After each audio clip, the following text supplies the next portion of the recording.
Here I have Samsung Galaxy F23, and today I'm going to show you how to transfer files from the internal storage to SD card on this device. So firstly you have to open the application Files.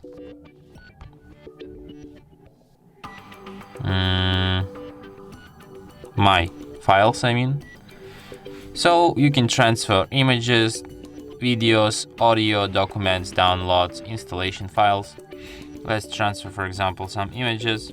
For example, this one.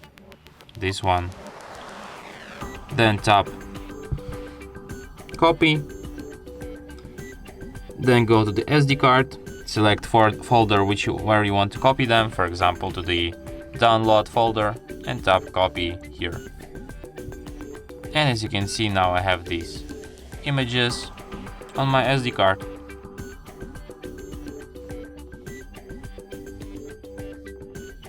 So yeah, and that's it.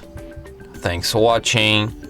If you find this tutorial useful, don't forget to hit that like button and subscribe to our channel.